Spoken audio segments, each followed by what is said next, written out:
Namo tassa bhagavato arahato samma sambuddhassa.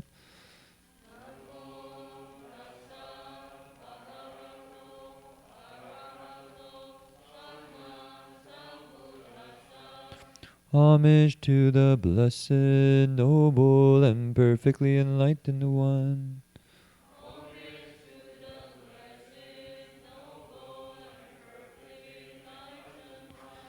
Namo sadanto sucedoye alahadi samya samputoche.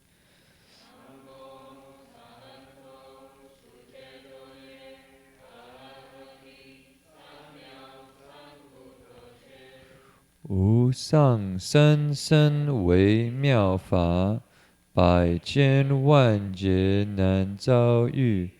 我今见闻得受持，愿解如来真实义。The unsurpassed, deep, profound, subtle, wonderful Dharma in 100,000 million eons is difficult to encounter. Now that I've come to receive and hold it within my sight and hearing, I vow to fathom the thus come one's true and actual meaning. Hey, good evening, everyone. Welcome to the Berkeley Buddhist Monastery. Tonight we are lecturing on the Avatamsaka Sutra, the Flower Garland Sutra of Great Expanded Teachings. And what we do is we begin the lecture by reciting the title of the text in Chinese. You'll see it on the bottom here. The pronunciation is 南无大方广佛华严经华严海会佛菩萨. So we start with the recitation. And so the tune is very simple. Once you get it, you can please join in. The idea is by invoking the name of the sutra and all the Buddhas and Bodhisattvas, the spiritual beings associated with the sutras, it's a sense of inviting their presence into the hall, so that we won't just be us here. We'll have other people to join us, or other beings to join us. Okay.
So, welcome to the Berkeley Buddhist Monastery.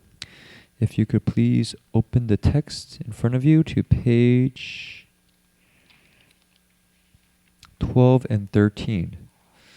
We're lecturing on the Avatamsaka Sutras, the 10 grounds chapter. We're on the 6th ground. And this ground, if you look at the beginning, is called the ground of manifestation. As Reverend Heng Sure says, right before your very eyes would be this ground. And this Bodhisattva has cultivated many stages before that. And the 10 grounds is actually a very high stage of the Bodhisattva's path. And now we're pretty much a little bit halfway through. And if people are familiar with the basic Buddhist principles, there's a teaching called the 10 paramitas or the 6 paramitas. And the 10 paramitas actually map directly to the 10 grounds. And so this particular paramita is the paramita of prajna, which is wisdom.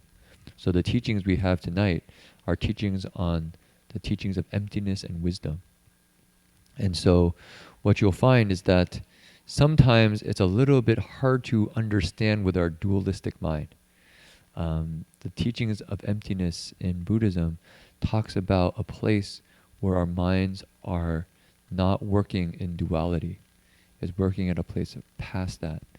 And so because it's in this space, it requires us to, you could say, develop a stillness of mind to be able to contemplate from, so that we can actually access that wisdom that's inherent in us all.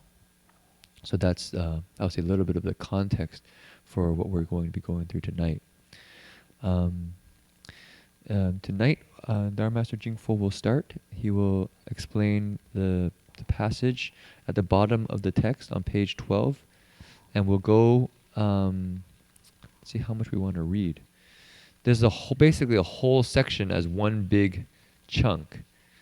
So I think what we could do is maybe... You want to read the whole thing? You want to read the whole thing? Okay. So I guess we can read from bottom of page 12, the Fozi, and read all the way to the middle of page 16. And because there's a lot of text, I think maybe what we could do is read the first... let's read to the middle of page 14 first. And you'll follow me where we stop, and then I'll read to the other side, and we'll start with that, and then go to the second half. Because what we're actually on is a list of Buddhist teachings on the way reality works. It's called the 12 conditioned links, or the 12 links of dependent origination. And basically, if you want to understand the Buddhist, you say, how did we come to be the way we are now? The 12 conditioned links is, you can say this is kind of like the Buddhist creation story, how we came to be. And it's not, it's very, very analytical, kind of step by step. It's kind of scientific. And, but it's actually very valuable, because if you can cultivate and meditate, you can actually see these links in your own mind. And so that's the spirit here, is we're going through them so that people can get a familiarity with them, so that if you want to meditate or you want to understand your life, you can use them to understand your actual experience. So we'll go into that. So maybe we could read together on the bottom of page 12. Starts with the word 佛子. 你要不带大家? 你要不念中文? 我念中文。对 OK 要全部念一遍。我想念到第14页，然后这边6处，但是不用太多了。 OK。这边有这边。好。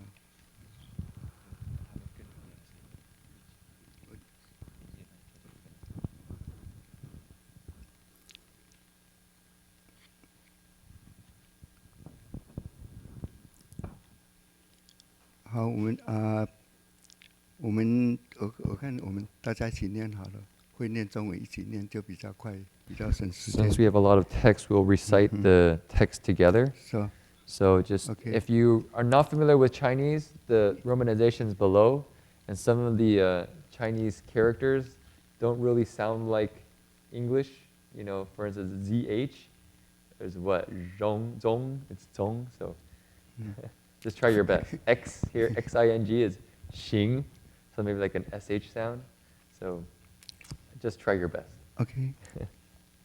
好，我们开始佛子，佛子，此中无明有两种业：一令众生迷于所缘，二以行作生起因。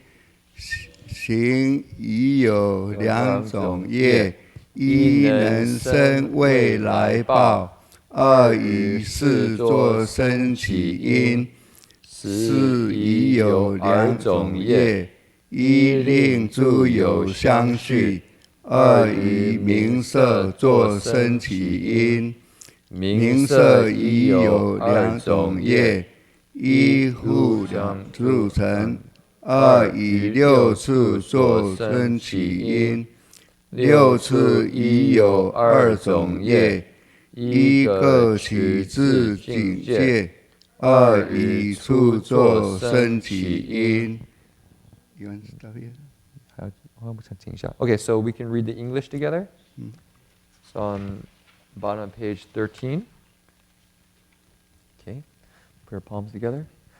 Disciples of the Buddha, there are two kinds of karma created by ignorance.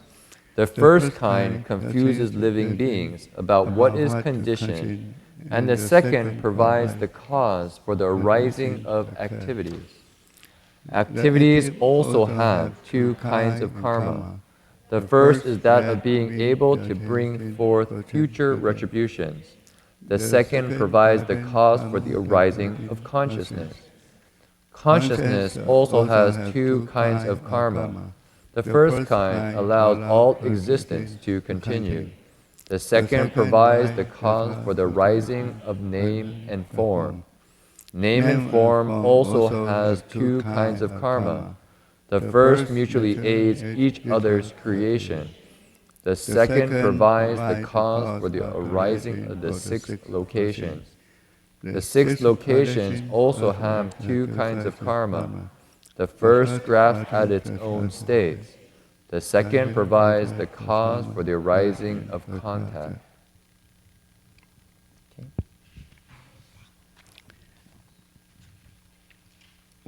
我们学这念吗？要开始再念吗？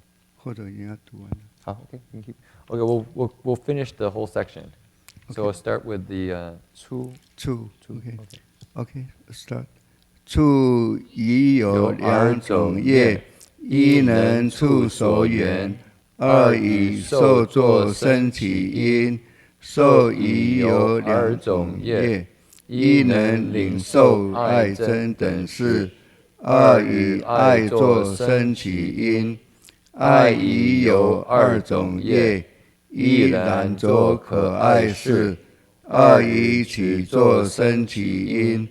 其已有二种业：一令诸烦恼相续，二以有作生起因。16页 Page 16. Yeah. 已有二种业：一能令以取众生，二以身作生起因。身已有二种业：一能起诸运，二以老作生起因。老已有二种业：一令诸根变异，二以是作生起因。时已有二种业：一能坏诸行，二不觉之故相续不绝。Okay, yeah, we stop here. Okay, and we can need the English and then finish. Okay. So contact also has two kinds of karma. The first supports the subject of contact. The second provides the cause for the arising of feeling. Feeling also has two kinds of karma. The first affects the reception of feelings concerning specific instances of love, hate, and so forth. The second provides the cause for the arising of love. Love also has two kinds of karma. The first defiled attachment to lovable phenomena. The second provides the cause for the arising of grasping. Grasping also has two kinds of karma. The first affects the continuation of afflictions. The second provides the cause for the rising of existence. Existence also has two kinds of karma. The first brings forth about birth in the remaining destinies. The second provides the cause for the arising of birth. Birth also has two kinds of karma. The first creates the skandhas. The second provides the cause for the arising of old age. Old age also has two kinds of karma. The first effects the change of the organs. The second provides the cause for the arising of death. Death also has two kinds of karma. The first destroys activities. The second is continuity that goes on ceaselessly because of the loss of awareness that happens at death. Okay.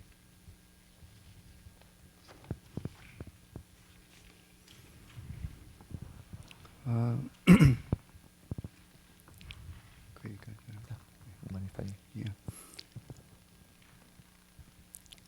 我们今天晚上再继续研究12种因缘。它晚上的重点，它就是各有2种的东西。一个就是有2种业，所谓业就是我们自己所造的行为。那有2种，那就是说这个因为我们人身为人的话，我们生存的一天都会有这样子的存在。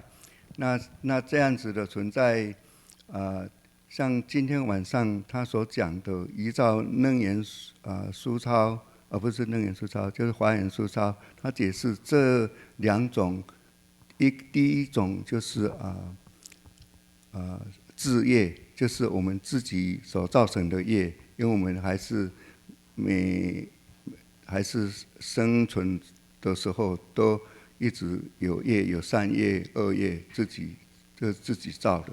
另外一个就是帮助铸成下面的，所以你跟他看他12种因缘，从无明再来就是醒，再醒就是事，这个都是一直下去的，一直到老死，这个都12种因缘，它是不停止的。So tonight we're going to continue investigating the 12 conditioned links, and you'll see here that it describes two kinds of karma. One kind of karma is everything that we do. So for instance, all the actions we take creates karma, and every day we're alive, we create more karma.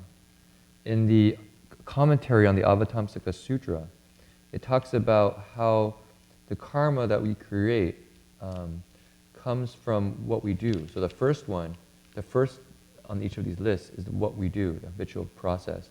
The second is you say, supporting conditions that leads on to the next step.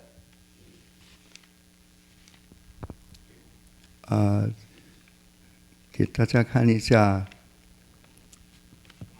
我写书法给大家看一下。第一种就是自业，这个是自业。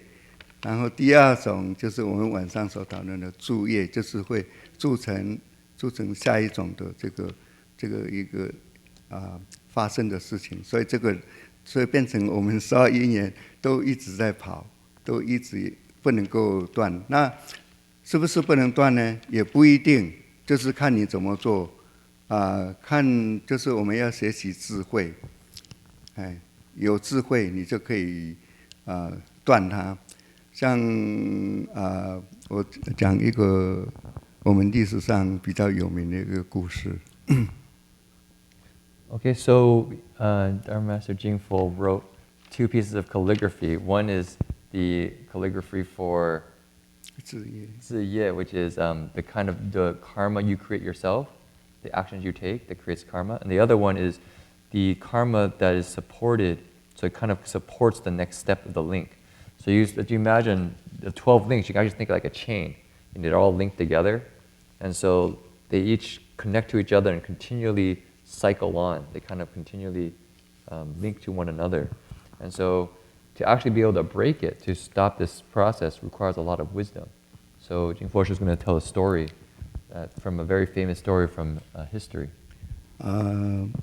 这个故事是在战国的时候，知道战国它是秦国是最强，到最后秦国并吞6国，就是那在还没有并吞以前，齐国是比较小国。那齐太后也是很有智慧的一个人。那秦国他想去并吞秦国想并吞齐国，那他就这个秦国就特别去做了一个这个环，12阴阳这个环用铁做的，铁的一环一环，就像这样子把它环起来，用铁烧起来。不是这个像塑胶的或者是纸的，不是，他用铁的根本就没有办法把它弄断了。那他就把这个送去给齐太后，考他的智慧怎么样子。那这个人送去齐太后拿到以后，就问所有的这个大臣要怎么去，因为他给他一个考题，就是说要怎样子把它弄开来，要把它送去的这个连环把它弄开来，因为他用铁做连起来的。然后那个齐太后看到这个，就问大臣要怎样子解开这个铁环。那所有的大臣都没有办法解开这个铁环。Okay, so this is a story from Chinese history. I guess during this period, a lot of countries were, I think in China, they were always fighting. So all these different countries or these different provinces were trying to take over each other. There's one smaller country called Qiguo, named the country of Qi. There's another one was a country of Qing. Qing. And Qing was a lot bigger than this other smaller kingdom. And so, but there's an empress in this kingdom, the Qing kingdom. And so she had a lot of wisdom. And so the emperor of the other kingdom, Qing kingdom, wanted to test her wisdom, to test her out. So he sent kind of like a necklace, like a longer braid of kind of like this, but it's made of like really solid iron, so it wasn't made like this. It was just kind of like plastic and string, and he wanted to test her. So he gave her a test saying, "Can you undo this bracelet, this necklace, and how will you do it?" And so he gave this as a test for her. So she asked all her fellow, I guess, prime ministers or officials, says, "So here's the test. What should we do? How can you break it open?" And the prime ministers all didn't know what to do. They couldn't do it. 那齐太后看了以后，就叫一个大臣去拿一个斧头过来，斧头就很利的斧头，就放在就叫人家把它砍断呀。那这个斧头是真的是可以砍断任何东西，所以就把它broken掉，就把它砍断了。这样子就把所有的东西再送回去给秦国。秦国看了以后，他没有话讲。这个是一个非常算智慧跟当机立断的他所做的行为。So she told one of the officials to go get an axe, get a really sharp axe. And so she put the bracelet on the table, and they took the axe and chopped it and broke it in two. And then they sent the bracelet back to the other emperor in the other kingdom. And so he could see it, and he didn't have anything to say about it. So this was a very, very famous story in Chinese history. And it shows her, you could say, kind of her wisdom or her kind of intelligence, as well as the kind of sharpness, just kind of cut it right in two. 像我们12因缘也同样的道理，我们来这边就是学习佛法，学习智慧。那我们有智慧，我们就可以把它弄断，把它解掉，这个就是最重要。我们今天来这里的目的。那像讲到，顺便就提到要怎样子来得到智慧，要怎样子。当然，我们佛教的修行有很多种，像打坐，刚才讲的就是打坐，然后就是念经拜佛，然后就是像念经拜佛。念佛。对，我要讲的就是我们有佛山，佛山也是一种最直截了当的这个，因为我们可以进入这个佛，你心里念佛就是成佛，这个是顺便在这边鼓励大家能够参加佛山。So in the 12 conditioned links, what you need to do to break through them is to develop wisdom. And so that's, you could say, the goal tonight is to figure out how to break this link, how to break this chain. And how do we have wisdom? Well, in Buddhist practice, there's many different methods that we can use. One is meditation. The other is to recite the sutras. Another is to bow. Another is to recite Amitabha Buddha's name. We have a retreat coming up very soon, reciting Amitabha Buddha's name. So that's a good method to really cut through and break through this chain. See. So I think one thing to explain, I think some people might be just the first time here, and so you kind of wonder, why do I want to break this chain? Why do I want to break this bracelet, this iron bracelet? And so just to give people some context, this is the first time here at the monastery, what I would say Buddhism teaches is actually very interesting because it's very, you could say, different in some ways than what the world teaches. I would say the world generally teaches the chain, and it actually gets it forges it stronger and stronger over time. And I would say that's, that's just how it works. But when you come to the Dharma, you reason why you're trying to, you could say, stop this process is because the Dharma says there's something much deeper and much more wonderful underneath. That this chain is actually tying you up. It's binding you down. So for instance, just for people to give some context, the sense is, if people know the Four Noble Truths, right? The first one is that of the sense of suffering. There's this kind of sense of dukkha, of this unsatisfactoriness of life. So there's this feeling that I think all of us can point to in our minds. I mean, unless you have a very happy existence and there's no suffering whatsoever, ever. But I think there's always the time you go realize, gosh, even though I got what I wanted, it just wasn't exactly what I wanted. Or I didn't get what I want. Or I'm around people that I don't like. Or a loved person passed away. So there's a sense of something's not quite right. And the Buddha's insight was that the reason we suffer, the reason we have this unsatisfactoriness is because of craving. Of a kind of a, here it's translated as the word love, but the word love is very tricky because love in English has so many other meanings.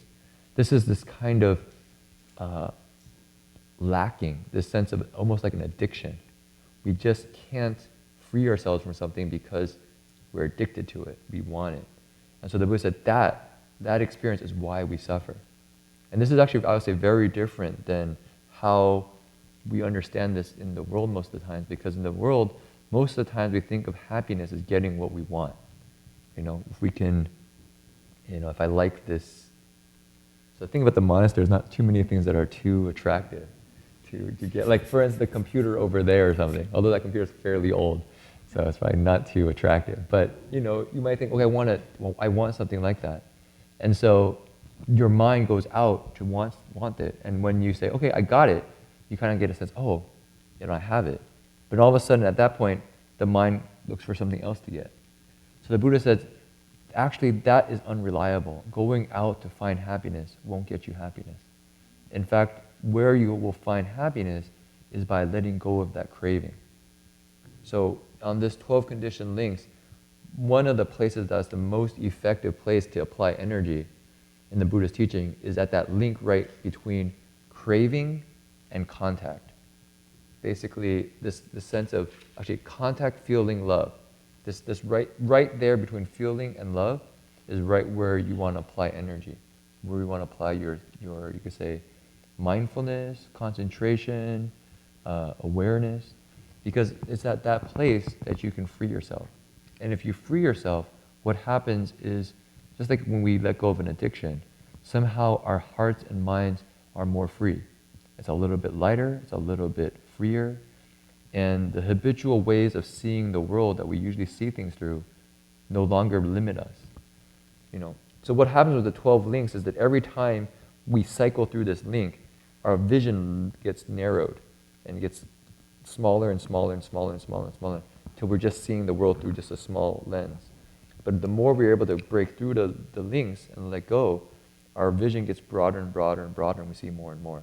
So that's why here the Bodhisattva is actually teaching the 12 conditioned links and actually showing, we're not going to get to it in great detail tonight, but he's going to actually break the links and show how you can free yourself from this process. And that's really when what you'll find underneath it is that there's actually an awakened nature that's really free and liberated, that's completely happy, content. There's no afflictions whatsoever. So I'll say that's the reason why, the Empress, why we're cutting open the bracelet. It's not because we have nothing else to do. It's because that bracelet's actually what's chaining us down. So I'll also give a little bit of context for people to see what we're doing. Okay. 不用翻中文了。不用翻中文，对 ，no need to translate to Chinese. OK， 其实我还没有介绍我自己，我是金佛，我是金佛，然后最喜欢念佛，然后我们天天每个礼拜六都有在这边练习念佛，还有打法器。当然，你看我们坐在这里佛殿，真的我们就断掉所有的一切。你像行，我们都是很好做很好的这个行业，然后我们的事，我们的那个都是放在佛号上然后我们看我们的六根都跟着佛号跑，然后所接触的就是阿弥陀佛。你可以观想，你可以也可以去观想阿弥陀佛的他殊胜的功德各方面。所以像这一些的话，真的是一个可以断掉的这个，所以这个没有话讲，我们不用去怀疑这个。另外下面我想再分享一个这个斧头断的这个故事，这样子。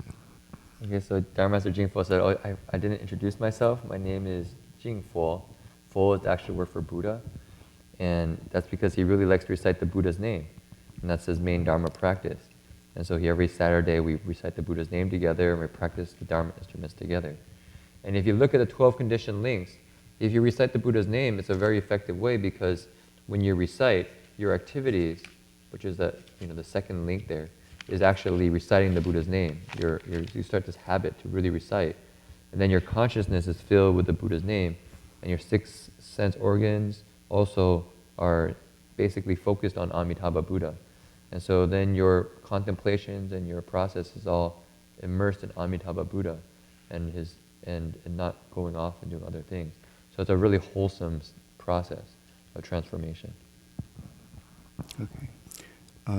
下面这个故事是在经历意象里面的44简里面有一个故事，然后这个就是说有一个老人他去街上去买一只斧头，去买到一只斧头，拿这个斧头以后拿回去他就开始因为你像斧头你可以去做很多的小东西这样子，他就以这个斧头来谋生，你要做成品木制品这个都可以。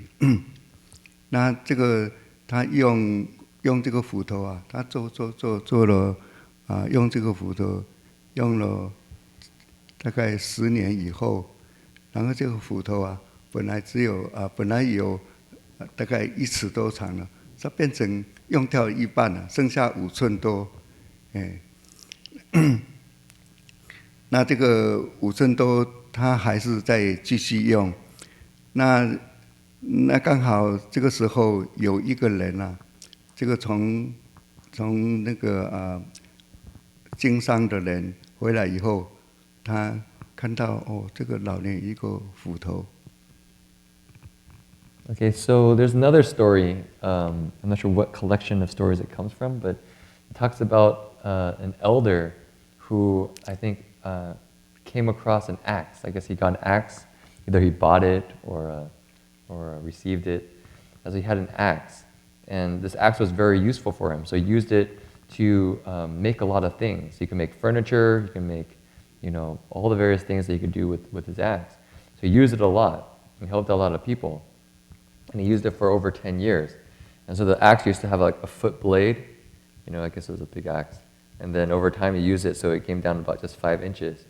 And later a person came, who was a little bit out in the world, came back and took a look at it and says, wow, your axes are really used up. 其实这只斧头是一个宝斧，但是这个老人啊，他不知道，然后他不知道这个是宝斧，所以就那个商人啊，来看到这个斧头以后，就跟他出价，你这个斧头，我想跟你买，我给你$100好了。这个老人想，我已经从一尺多用到变成5寸，那是不是$100？他就在想这个问题，就没有答应他。然后那个商人在看他没有答应，他就在说，那我再给你$200好了，买$200好了。那个老人就想一想，$200已经又增加$200，而且这个斧头算是我每天在用，我在他又没有说要答应卖，那个商人又在跟他讲，看他没有反应，就再增加，我给你$500好了。什么是宝斧？ A precious axe? A treasure axe. Okay, so this person who came out from outside, I guess he was a business person, and so he was out for a profit. And so he saw this axe and realized this axe was like a very, very treasured axe. Maybe it was, I don't know how you can have a treasured axe, but I guess it was a very special axe. And the elder didn't know that the axe was very special. And so this kind of merchant said, okay, let me buy this axe for me for $100. And this elder was thinking about, this axe has already been used up for so long. And I used to have about a foot, now it's only about 5 inches. $100? So he was thinking about it, and then this merchant was a little bit impatient. Okay, I'll give you $200 for it. And the merchant's like, the elder's, I use this axe every day. I wonder, $200. He said $200 now. That's a lot more money. And then as he's thinking about it, the merchant said, wait, okay, no, I'll just give you $500. Give you $500 for your axe. 那这个老人一听到$500，他非常惊讶。原来我还这个1尺多长，用到剩下5寸多，还可以卖到$500。真的，我不是宝，然后他就说，再想给他好了。然后那个商人也说，我给你$500，你就拿了$500，你再去做生活方面都可以再安排了。后来他这个老人就真的就把这个宝物就卖给他了。Okay, so the elder was very surprised that his old axe, which is already halfway used up, would sell for $500. So he said, okay, I'll give you this axe for $500. And the merchant said, okay, yeah, you can take this $500 and you can live your life. You can use it to take care of yourself. 那这个商人拿了这个宝物以后啊，就回家就把它放在火里面，马上就变成1尺多长的这个宝符。所以真的是这个老人他自己讲的，他真的不是宝。今天不是宝是什么意思？不是宝，不知道。不知道 recognize。因为那是真的宝符啊。它那个经过火以后，又马上变成，因为它会变，宝符是会变，你要多长，要怎样子都可以变出来的。因为这个老人他拿了500块，他就真的是很满意，他还讲自己说：“哎呀，我真是不是宝啊，不是宝。” So the elder, when he sold his axe, said, "Oh, you know, he doesn't. I really got a treasure. I really got a bargain." And so he didn't recognize that his axe was a very special axe. So I guess these are kind of special magical. I think you could say a magical axe. That's probably what to say. So he said the merchant went back home and put the axe back in the fire to kind of fire it, and the axe grew back to be a foot long. And so he says because this axe was a kind of a magical axe that naturally would grow to whatever size needed. 真的，我们从这个故事也是讲，真的我们有很多自己不认识自己的自信是宝，我们真的有时候也不太清楚，所以我想说，念佛可以直接去进，因为你念自性啊，就是可以念出自性，可以一心，可以其实念佛是自己是念自性佛，你可以去慢慢把它弄成清除掉，你好好的去念，然后就会也是真的是一个宝啊，就是说念佛是一个成一个宝贝的法门，那也是一样的，我们要珍惜它。So this old elder didn't recognize that he had this treasured magical axe. At the same time, though, for each of us, we also can learn from this story because we often don't recognize the treasures that we have, the things that we have that are really precious, our own, you can say, our awakened nature. And so we don't know to go back to that. And one method is, what was just mentioned before, was reciting the Buddha's name. This actually method of practice is actually a really treasured practice. It's a very precious method that allows us to get back to our fundamental nature, our fundamental awakened nature. Okay. So I think what might be valuable, just to give people, go over the sutra text a little bit, is to give people a sense of the 12 conditioned links. I know at one point we were lecturing, it was for every week for people to kind of try to learn one thing in the lecture. And so I think 12 probably is fairly hard to memorize. All 12, I don't know if people can actually close their eyes and try to remember, all 12 links. But I think I just want people to try to remember just 4 or 5 of the links. Because I think this is where most of our existence happens, that we can actually have access to. And so it's a very useful template for your, I would say, day-to-day life. It's actually happening right now, every single moment that's happening. And the place that I would like to point to particularly is contact, feeling, love, grasping, existence. So those 5 things. It's on page 15 to page 17. But to walk people through the 12 conditioned links, if this is the first time you've heard it, basically what this description is basically a description of how we create our reality every single moment, from thought to thought, thought to thought. And what it says is basically we first start with an ignorance. Basically that ignorance is something we just don't know, we don't understand. And what that causes is we start having these activities. And it's hard to really pinpoint exactly how to translate the word activities because it covers a lot of things. You could say maybe they're like unconscious impulses that push us along. So this is actually before our conscious mind usually is is engaged. That's why you can see the consciousness comes next. This is like these habitual ways of seeing things, just kind of going towards something, right? And then what happens is that causes us to have our consciousness. We begin to be aware and start discriminating. This I like, that I don't like, da, da, da, da, da. And when we start discriminating, what it does is it produces the name and form. And name and form literally points to materiality. The labels we put on things and the forms, the physical forms that we see around us. If you can imagine, if we didn't have this quote-unquote discriminating consciousness, we wouldn't actually go out and label things.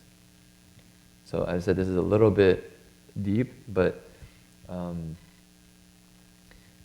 think people have heard in the sutras that at the very end of the Buddha's teaching, he said that he didn't teach a single thing. And it was because basically the Dharma cannot be expressed by words. It can't be expressed through labels. Right now we're trying to explain something. For sure, at least for myself, I don't have direct experience with this. But the words are just a pointer to get us to understand something a little bit more deeply. They're not to be attached to.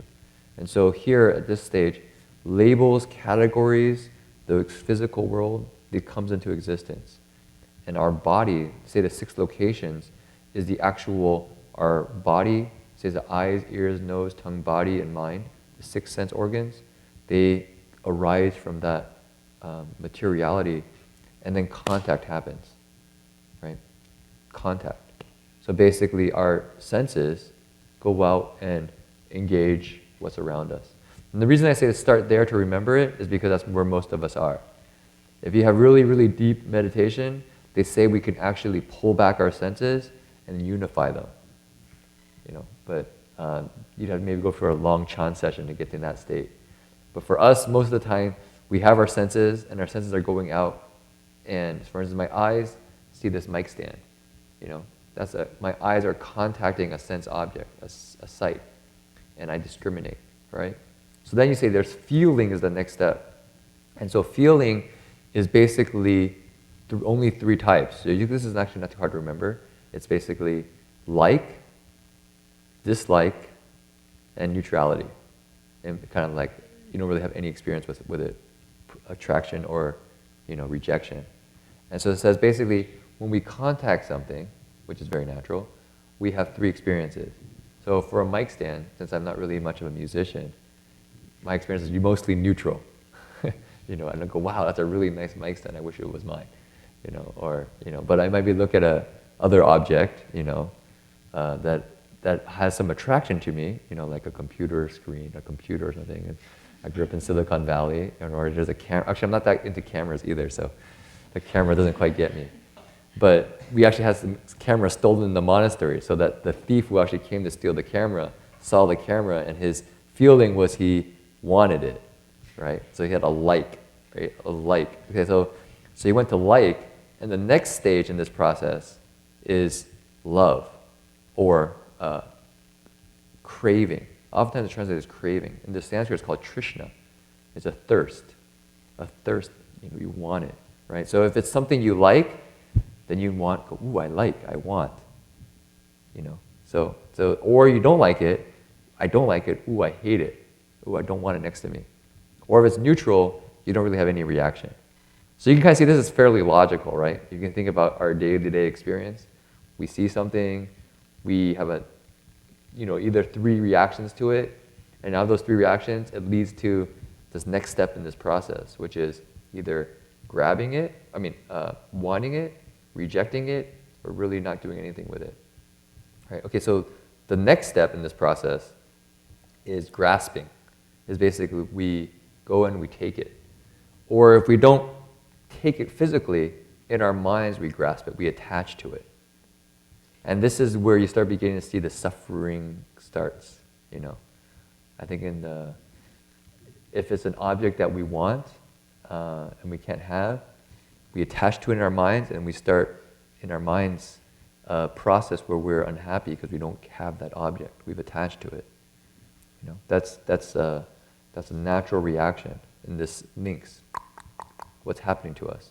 right? And so if it's something we don't like, which causes anxiety, fear, we push it away, we run away from it, right? So that's the process. So you grasp, and then the existence is basically you make it part of your identity, so now it's part of me, and then birth, you kind of give birth to a whole existence, now you're like this, and that starts the process of old age. You actually get older and older through this process, and finally that ends up with death, if we end up dying. And the whole cycle starts again, from the ignorance to the next activity, But where we can really apply this, I think, is in our day-to-day experiences of these 4 or 5 stages in our lives. And if we can really use them skillfully, we'll find that we actually can create a lot of open space in our mind and freedom in our heart. I don't know if people can reflect on that, but if your mind can contact something, for instance, and feeling arises. So in Buddhism we say feeling is actually from your past habitual ways of seeing things. So for instance, I might have a neutral reaction to that, but maybe somebody else who has a musical background, like Alan, I guess, who plays the guitar, might see it differently.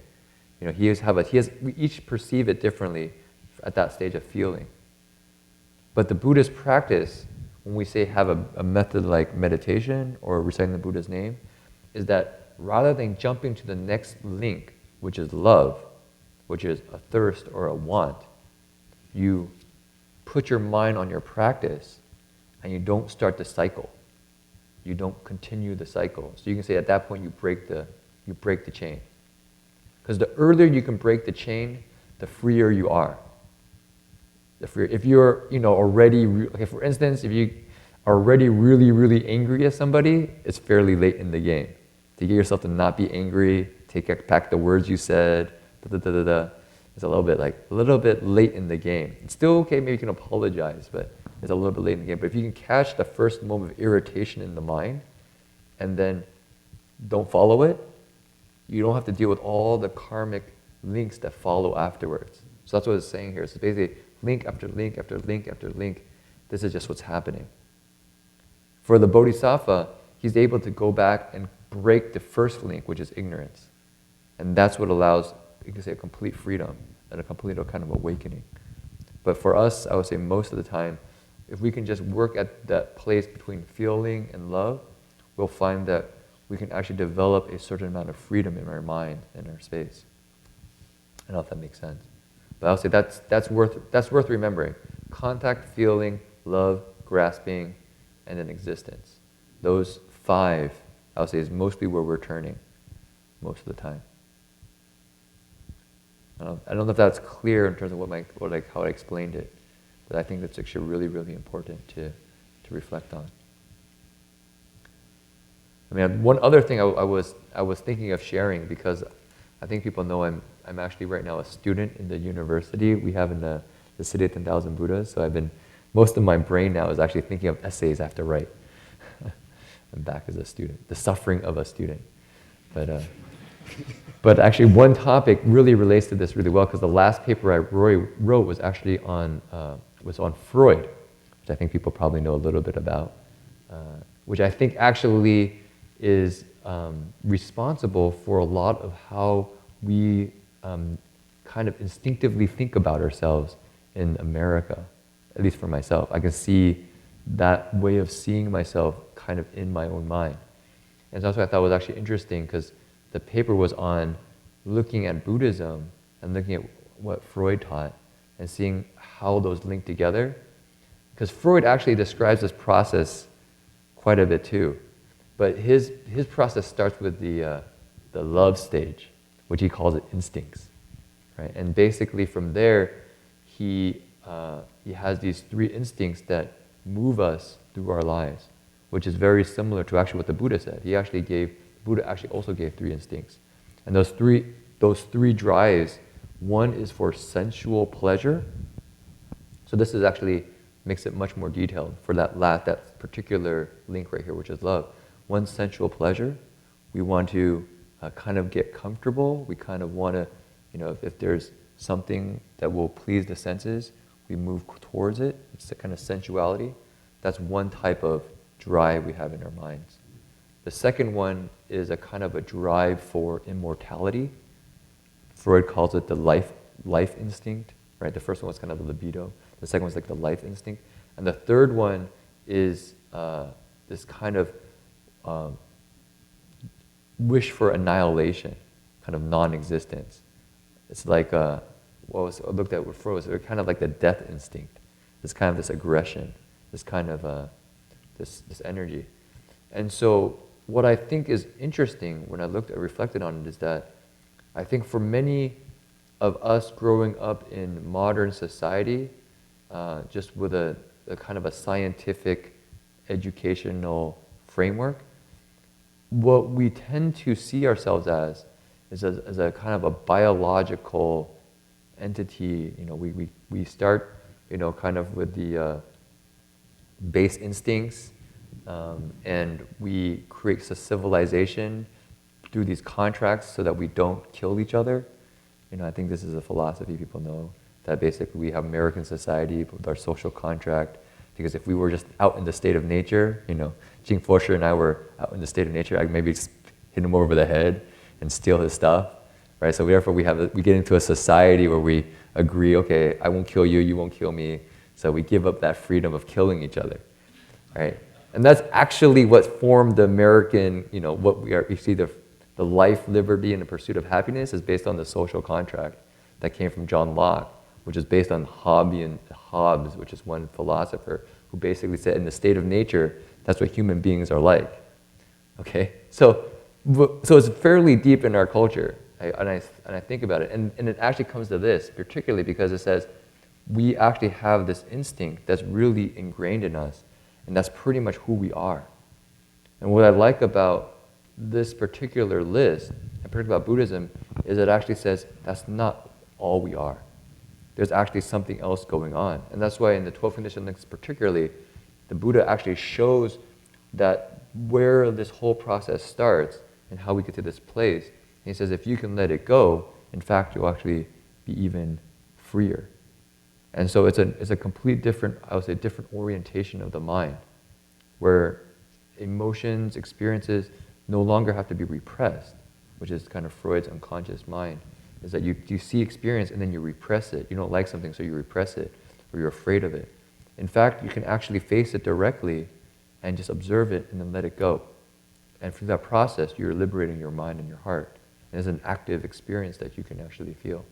And so I think that's really important, because the other structure, which is mostly what we're getting reinforced in a kind of consumer society, which is created by his nephew, for his nephew in fact, is reinforcing this other narrative, this other way of seeing ourselves, which I think is actually very, it's not freeing, it's kind of tying us down.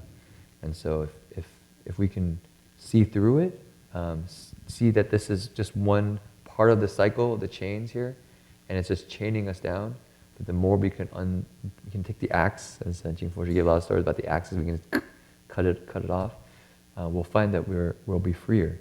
Our minds will be freer, our hearts will be freer. So I think that's really worth contemplating in your day-to-day life.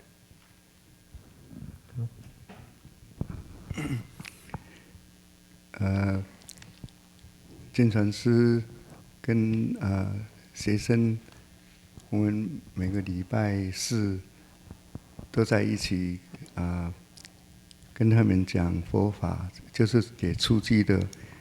其中我们也做了好几个礼拜了，算还蛮不错，人越来越多。然后我发觉，真的他们真的刚才金传师讲的。那些学生年纪轻轻的，就是 suffering， 就是开始非常的受痛苦。但是我想说，像我们前天我们讲，我们摆了一个佛像在那里，他们看到佛像很高兴。你知道看到哪一尊佛像吗？那个弥勒佛，弥勒佛。Yeah. 这个弥勒佛，因为大家看到这个弥勒佛就笑起来了。你这样一笑的话，就没有 suffering。所以真的，所以我想说，佛法进入美国是一定的，而且我想像这个弥勒菩萨，他有很多的造型，真的也很好，他肚子大大的，大家看了都很喜欢。所以我们都讲他欢喜佛。那在美国人他不知道深圳什么名字，我就跟他讲那是 Happy Buddha， 一看到他就非常 happy， 因为他的造型真的，一看就是非常高兴。Okay, so we have a class here on Thursday nights, which is introducing Buddhism, and so Jing Fosher and myself both go to the class, and so we talk quite a bit about what modern times and the kind of the difficulties and sufferings of modern times. He says, yeah, we see these young people and they have a lot of suffering. So a couple of nights ago on Thursday, we spoke, and Jing Fosher, we had. If you want to go to the dining hall, there's actually the image, and it's on a piece of wood, and it's painted on the wood. It's a very, very nice image. And on the image is actually an image of a Buddha, and it's Maitreya Buddha, or Maitreya Bodhisattva. And he's got a big tummy, very at ease, very happy. So Jing Fosher says, you just see that Buddha and you smile. It's just such a happy Buddha. He says, it's like the happy Buddha. It makes you happy. And so he thinks, you just laugh, all your suffering goes away. And this big, tummied, happy Buddha is just a very, very pleasant and popular image that comes into America. So he thinks for sure Americans will accept Buddhism because of the happy Buddha. 另外，其实我还没有学佛以前，也是亲身碰到过这个 Happy Buddha 的故事。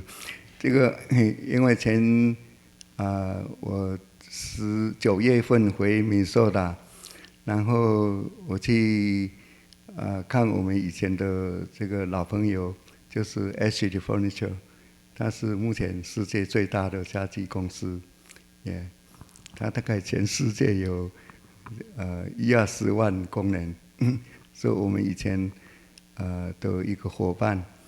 你知道我去看他们的公司啊，他们的以前的那个秘书啊，真的拿出那个 Happy Buddha 给我看，他说这个是你以前拿过来的，因为你知道大公司啊，压力是真的很大。你知道他光 Ashley Furniture 在 Wisconsin， 他那个 Arcadia 人口3000万，3000人口一个小镇。他的 Arcadia 的员工有6000人，他的 Arcadia 的 Furniture 那个员工就有6000人 ，Arcadia 的人口才3000人，所以他总共在美国有大概有5-6个大工厂，每一个工厂都算几万人的。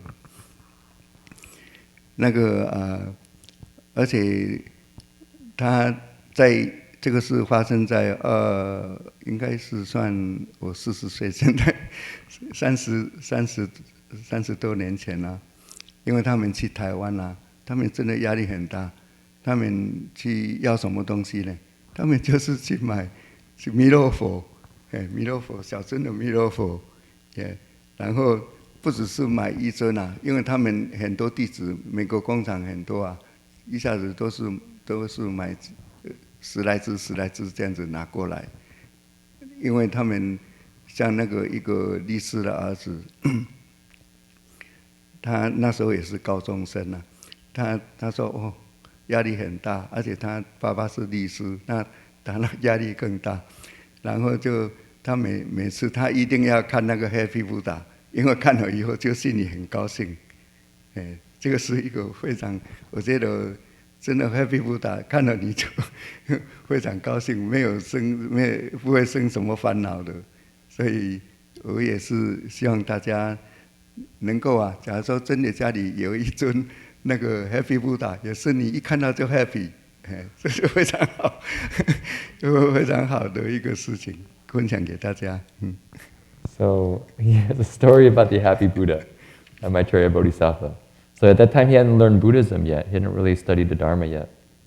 And I think in one time he was, Jingfo Shi, I think, worked for a place called Ashley Furniture, which is the biggest furniture manufacturer in the world. And maybe a couple hundreds of thousands of people working for it. And so he went going there once, and the secretary said, "Oh, look, I have this image which you gave us, which is the Happy Buddha, which is the Maitreya Bodhisattva." So they really keep it and treasure it, because in the work with such a big company, there's a lot of stress. You know, in one of the places in the factory, they have thousands of people, and it's a lot of work to keep track of everybody. And so people have a lot of stress and a lot of pressure, and so they have these images, which just makes them very happy just to see it. It's actually really the case. He saw it with his own eyes. So, for instance, they went to Taiwan, and they would just go and they wanted to get the Happy Buddha. They wanted to get some images of the Maitreya Bodhisattva. And they bring back a lot of them so that they can give all the various people in the story and who's working. And I remember one lawyer, I guess it was his son, has an arzi. Was it? Yeah, so his son was a lawyer, and he has a lot of pressure, because the lawyer had a lot of pressure and stress too. So he had an image of the Happy Buddha, so whenever he saw it, he was very happy. So Jingfo Shi recommends everybody can get an image of the Happy Buddha in your house, so whenever you see it, you'll be happy. And you'll not be, so you don't have any affliction or suffering. If I were to use the 12 conditioned links, that would be a contact. It's contact, and then you have a contact of like, and then a like with a feeling of attraction. But fortunately with Buddhism, if you look at a lot of the images, and the reason that the Buddhist images and teachings and principles is that they use the cycle, but they use the cycle to break the cycle, if that makes sense. So if you look at the image of Maitreya Bodhisattva, he's very happy. And the reason, if you could read Chinese, there's actually a really nice image in the kitchen I would really recommend taking a look at, because it's one of the best Maitreya Bodhisattva images I've ever seen. And on the side is a poem which is on patience. And Maitreya Bodhisattva represents patience. Anything that comes, the reason he's so happy and got such a big belly is that he can eat anything. He can accept anything. Anything comes, no problem.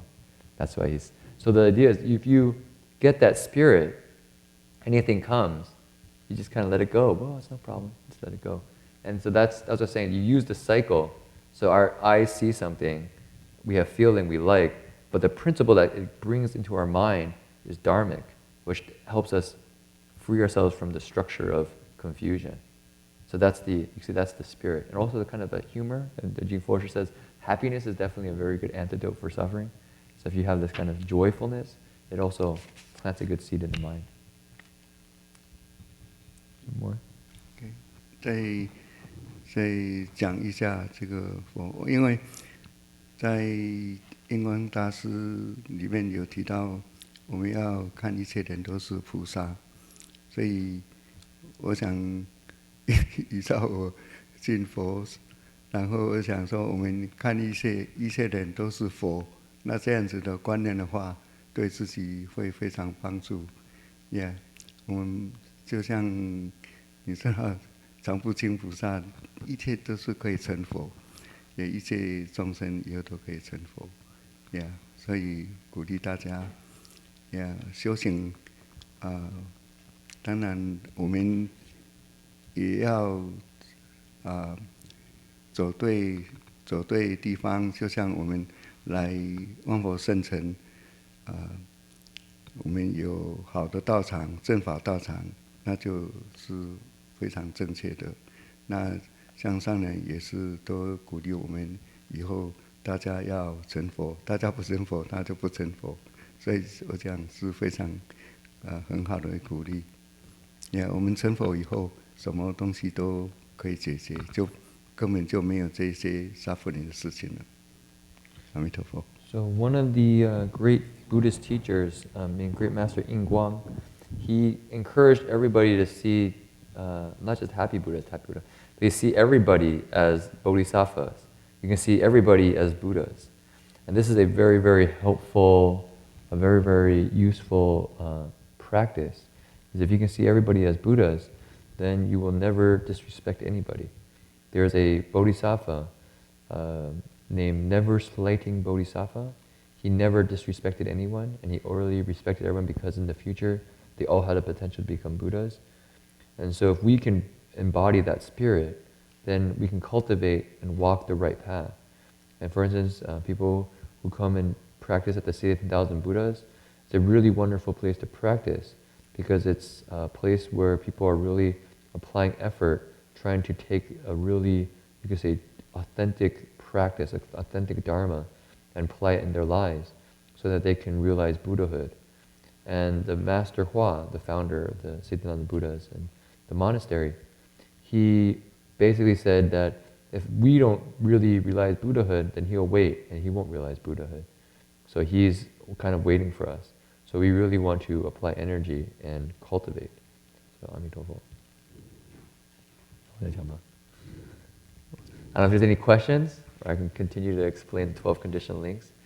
It's a little bit, I have to say, it's a little bit dry. So I think G4 adds a couple of stories to liven it up.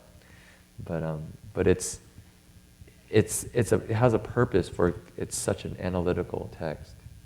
So I don't know if people have any questions about it. If you will have any thoughts or things you would like to add or any corrections. Yeah.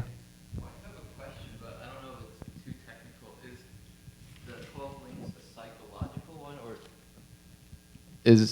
I guess my question isn't more of my own question. Is the 12 links the inner, kind of like a inner psychological process, or is it kind of describing our macro, how we live and die? It's a good question. The 12 conditioned links actually is describing both. It's describing moment to moment what's going on in our minds. And as Jason just pointed out, it's also a process which is describing the cycle of, we could call it rebirth, how we go from life to life. So I think people know that Buddhism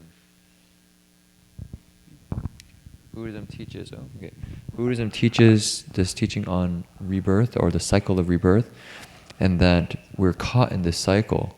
And how do we free ourselves from it is by breaking through the 12 conditioned links. And so if you look at, I gave an explanation more on the psychological level, but if you want to get it from a more, you say, macro level, basically how it's explained is, the first one is ignorance, is, how you say is, we don't know why we're doing what we're doing.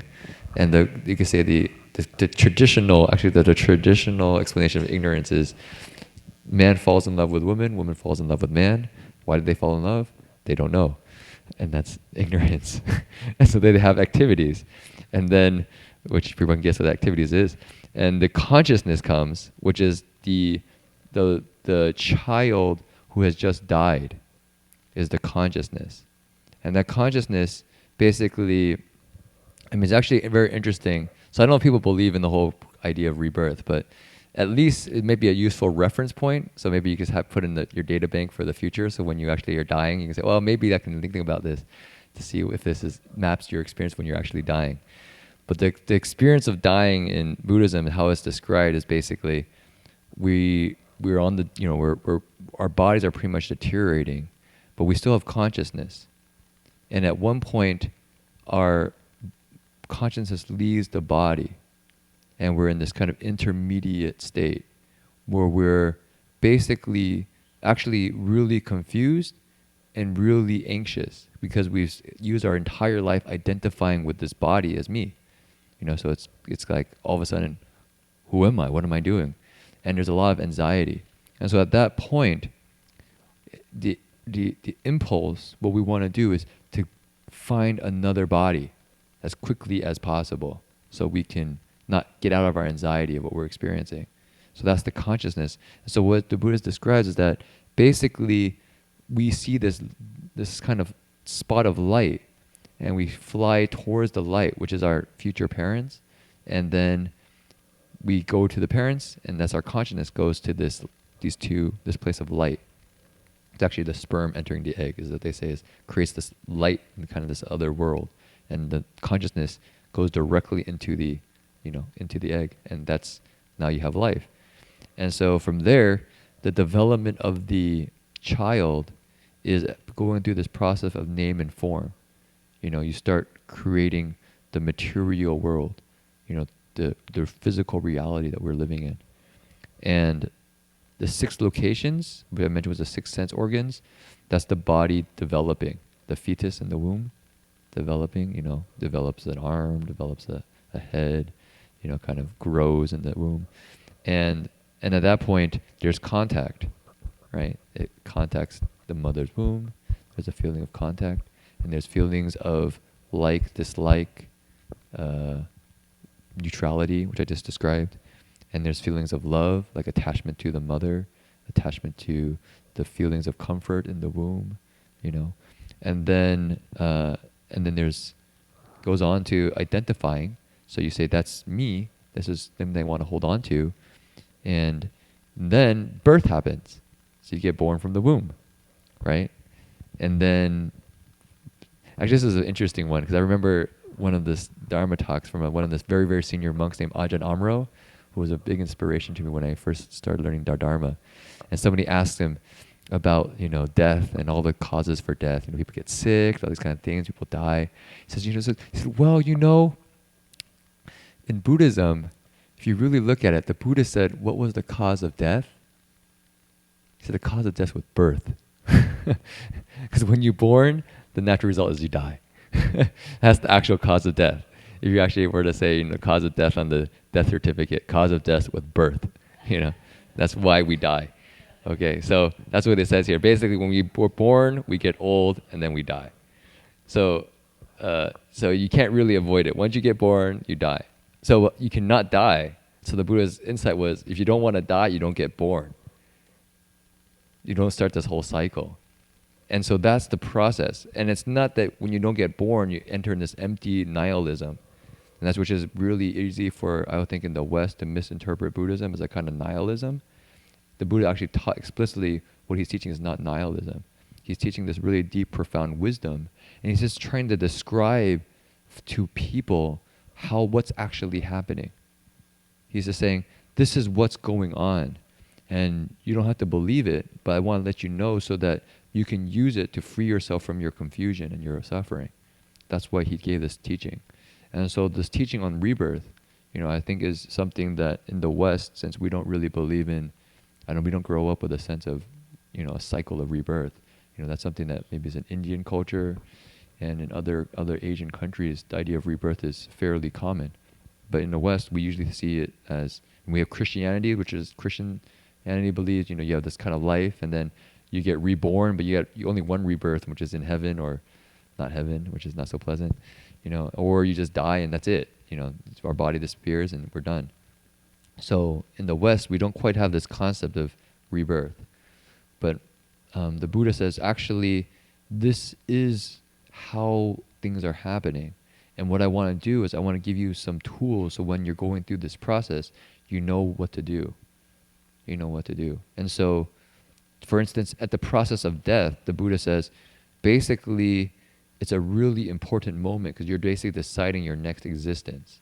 So the more clear-minded you can be, the more focused you can be, the more clarity you can bring to that moment on where you want to go, the better when you're dying.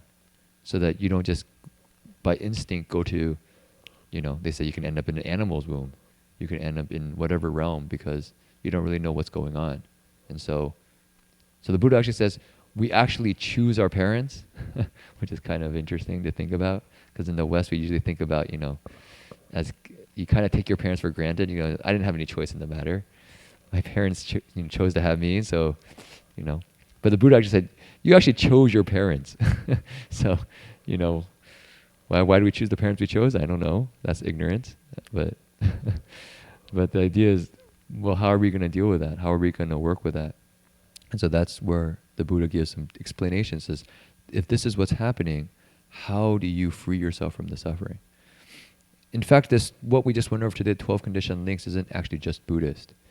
It actually says that there's awakened beings who actually never learned the Buddha's teachings, who go out into the nature, into the forests, and they're like hermits, and they meditate, and they observe the workings of nature, and they naturally see these cycles. And by seeing those cycles, they have deep insight, and they wake up to the way things are. And so there's other beings who are, we call them Pracheka Buddhas, solitary or silent Buddhas. They go out into the wilderness, and they just basically observe nature, and they wake up. And so this is what they observe, the 12 conditioned links. So the Buddha says, well, I can give you the teachings, and what that does is it helps you so you don't have to figure it on your own. Because just to have us figure it on our own is not so easy. So, yeah. Okay, so I don't know if there's any, yeah, please. So the subject of the talk is the 12 condition links? 12 conditioned links, yeah, the 12. But there are 13 passages here. 13 links. So I'm interested in how it seems like ignorance stands in special relation to the remaining 12. Let me count. I haven't actually counted this way as particularly. So there's ignorance, 1. Activities is 2. Consciousness is 3. Name and form is 4. 6 locations is 5. Contact is 6. Fielding is 7. Love is 8. Grasping is 9. Existence is 10. Birth is 11. And old age, sickness, and death are usually put as one link. So basically you have birth, and what birth causes is old age, sickness, and death, which is what the Buddha observed was the sufferings that brought him out into to cultivate the way. So he saw basically when you are born, you're going to get old, you're going to get sick, and you're going to die. So he says, let's look at the question of birth. How can we solve that problem? So that's the idea. Yeah, so old age, sickness, and death, that's all one link. Yeah, so here though, it's I guess 13. Yeah, Lao Tzu. Lao Tzu is one combination. Yeah. But did you have any question particularly about them? You said ignorance? Oh no, it just, I was trying to make sense of it. Make sense of the 13. I failed. Okay. Sometimes it's a little bit different lists. The Buddha actually takes the list and adapts it to various teaching conditions. So it's not always exactly the same. It's not always exactly the same. So you can't be too literal. Yeah. Yeah. What's the alternative to being born? 要问的，他说你不生还有什么选择？不生还有什么选择？对，是什么意思？他说你不生就是什么还有什么选择？没有生，他说你不生就你怎么样了呢？这样子，因为他呢，像生不生，第一个我们要注意到，第一个是无明，因为我们都是在还没有开智慧以前，都是没有明白，这个是很重要。无明，他为什么摆第一个？因为我们都是在无明里面，然后你根本就不知道你要去哪里。根本不知道，因为你不明白，所以就是他后面摆的就是醒，就是说你也是从无明里面走出去的，所以这个是无明是一个最重要的一个观点。那你自己，假如说你会选择不生，就是无生，那你这个是有智慧的，这个是一个，因为你无明，你根本就不知道，那时候你。不晓得你自己是怎么样子 ，yeah. So Jing Forshi says about this question of birth and no birth. Actually, we really look at it as this issue of wuming, literally meaning ignorance or no light, not understanding. And because all of this whole cycle begins with that, and we're all stuck in our ignorance. We don't know what brought us here. We don't know why we're here, what we're doing. We're just lost. And so this whole process causes us to do a lot of things. And we want to find a way out of this. We want to find a way out of this ignorance. And by getting out of this ignorance, then to be able to truly to choose not to be born again, that requires a great deal of wisdom, a great deal of insight. I think if you want to think about this idea of not being born again, it's hard to think about with our dual mind, because our mind, can't really And what does that mean? Does that mean we stop existing? It's hard for us to kind of conceptualize that. What I could say though, so we're pretty much at time. I did bring the Sixth Patriarch Sutra because I found it very inspiring to read somebody who the Buddhist tradition says woke up. The Sixth Patriarch was a Chan master, and we have lectures on him on Friday nights. So I mean, the reason I thought it was really valuable for as a reference point for the text is because it seems very dry in the sutra. This idea of you go through these 12 links. If I really break it, what happens? Am I just empty and nothing? There's nothing left over. And so what I found really inspiring is when I look at the Sixth Patriarch's life, is that his life is very full and very, you could say, very bright, very full, and awake. And so he describes this awakened nature which he embodies in his life, in the teachings he does. So for instance, I'm just writing another paper, so I was reading this. There's an assassin comes to kill the Sixth Patriarch. People get jealous of him. So assassin comes to try to kill him. Okay, so the assassin actually takes a sword and tries to chop off his head. Okay, but he can't somehow he can't cut off the Sixth Patriarch's head. And so the Sixth Patriarch says, I don't actually owe you my life. That's why you can't kill me, but I owe you some gold. And then he tells, the guy is, is very scared. He's, oh my goodness, this is somebody who's not ordinary. So he gets down on his knees and he says, I'm very sorry. I ask you for your forgiveness. And the Sixth Patriarch's response is, you better leave quickly because I'm worried my disciples will try to get revenge on you. So you should leave quickly, and he says, no, I want to be your disciple. He says, later, come back. You can come back later, but you have to leave for now. And so later this person comes back as a monk and gets more teachings. And so it's just, you can see he has story after story like that, where basically people come, not always they're after their life, but but I think it's like the most extreme case is when he's actually threatened with life and death, his own well-being, he's thinking about the other person.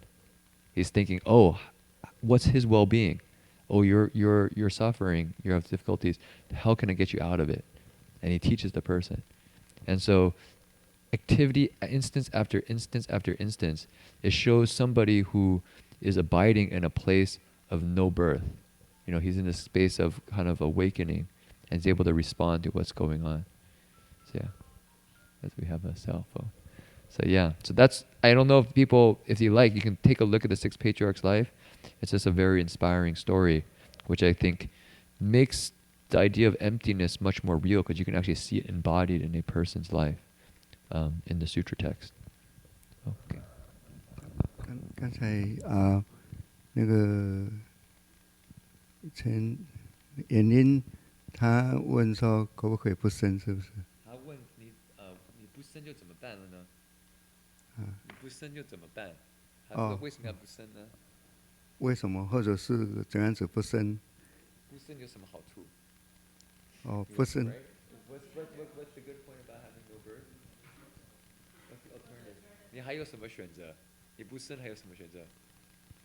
不生还有什么？因为我就是讲，那时候是在无明，无明你根本就没选择。那我就讲说，我们最重要可以选择不生。假如说我们知道可以选择不生的话，那你就已经有知道了，有智慧了。那像讲到说不生的法门，最重要就是阿弥陀佛，就是阿弥陀佛。我们念阿弥陀佛，去西方极乐世界那边就可以往生去那里，那是最好的，就可以不生的那个来这边的这个一个。所以那个释迦牟尼佛就是告诉我们，也就是要念佛法门。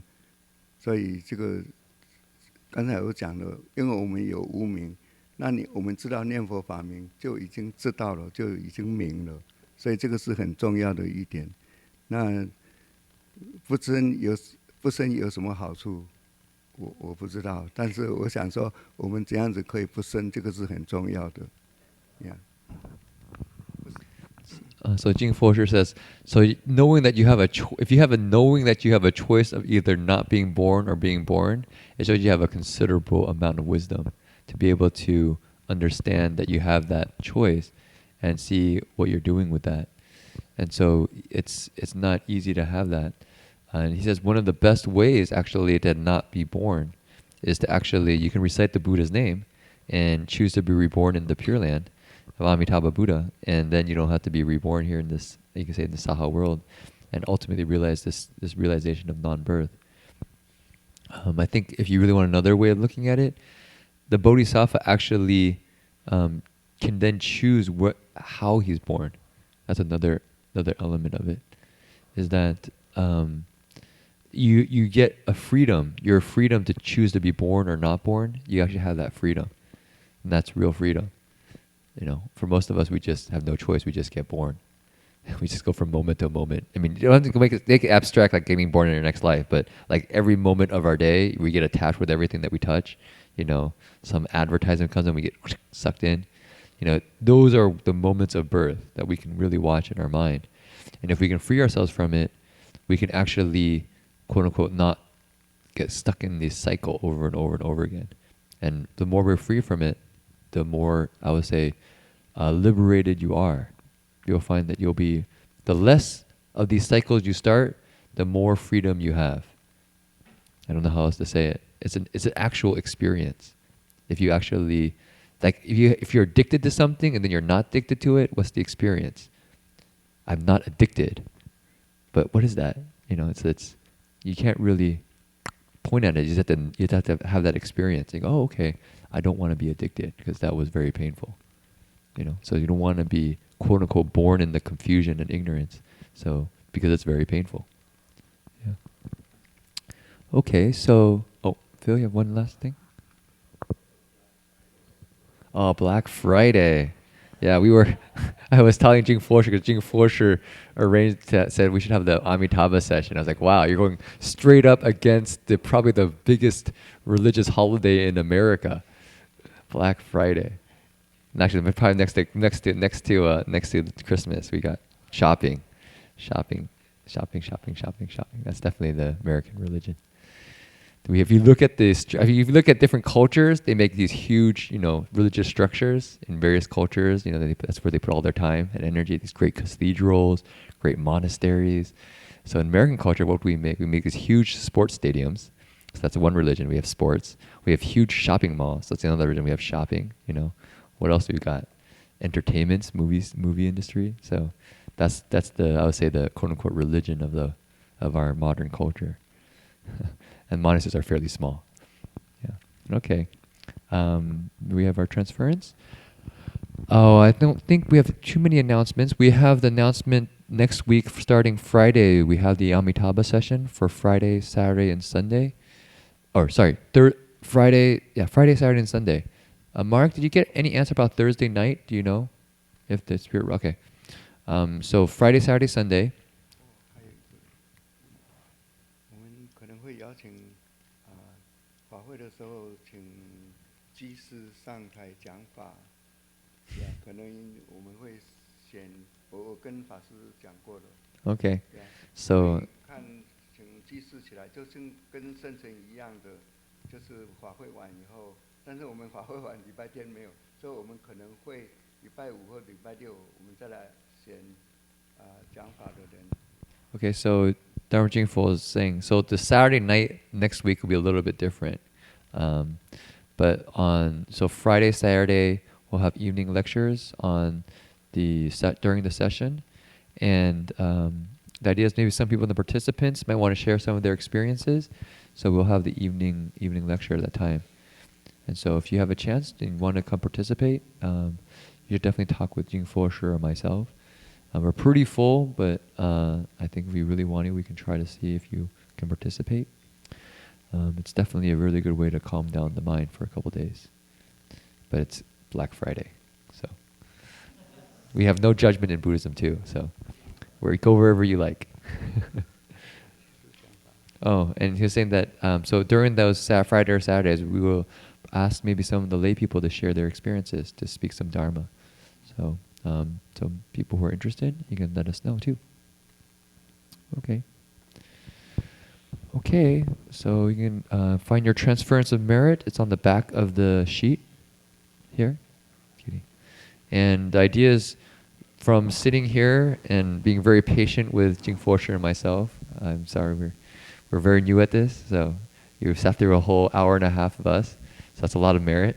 You have a lot of patience. And so you can transfer the merit out to the whole world, wherever you want it to go. If you want to go to your family, your friends, your pets, any cause in the world that's suffering, you can send it out. And the idea is actually, it really does make a difference. This is probably one of the deepest giving you can do, giving merit, dedicating merit. Okay, so we have a tune, and you can follow along when you get it. Oh. 你要网上五星期六要网上播吗？网络转播吗？要不要？那礼拜五他们也广播，你要他们转播吗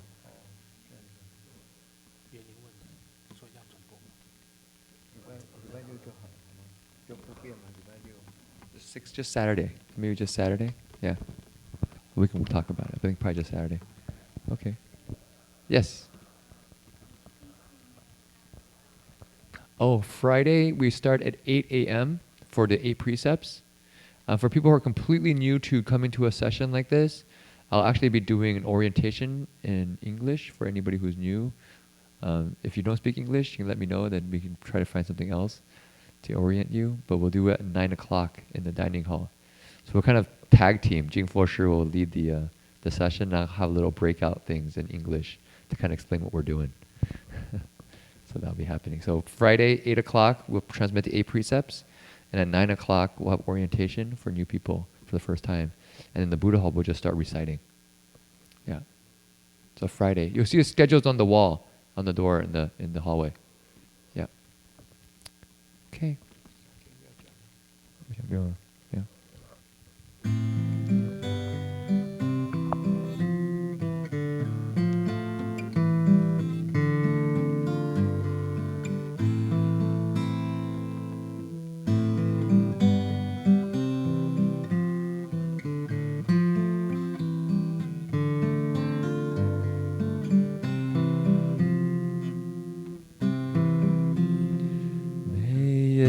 Every living being, our minds as one and radiant with light, share the fruits of peace with hearts of goodness, luminous and bright.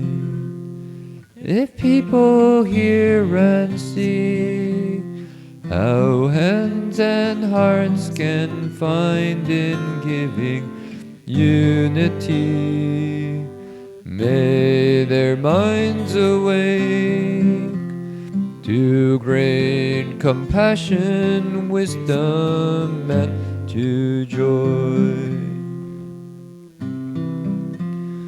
May kindness find reward. May all who sorrow leave their grief and pain. May this boundless light break the darkness of their endless night. Because our hearts are one, this world of pain turns into paradise. May all become compassionate and wise. May all become compassionate and wise.